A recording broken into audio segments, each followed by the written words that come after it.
All over our area, they've caught porch pirates, mountain lions, assaults, and even an attempted arson, all through video doorbell cameras. This is just one more tool to help solve crimes. And now Modesto police have instant access to any video from Ring publicly shared on the free app called Neighbors. The app allows them to upload text, photo, video, and share it with everyone else on the Neighbors app. And that's how we can spread the videos around to get more visibility and try to identify people in the videos. Phil Swearingen has lived in the La Luma neighborhood for more than 4 decades. He got his Ring camera 2 years ago, not long after having a package of his own stolen right off of his doorstep. I had cement stolen off my bus, specialized cement I had to order, and it was stolen off my front porch. And he's happy to hear he'll now have a faster, easier way to share his video with the community.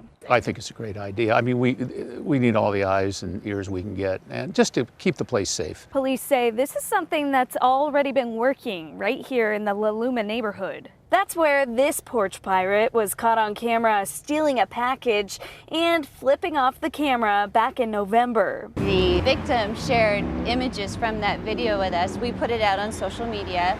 He was identified, and then within a couple days, our officers located him and arrested him. Police say this partnership will work the same way, but it will speed up the process by taking out a bit of the legwork. Instead of waiting for somebody to download the video, bring it to us, or try to figure out a way to put it in a zip file and send it to us, we can just go right into the app and access it immediately.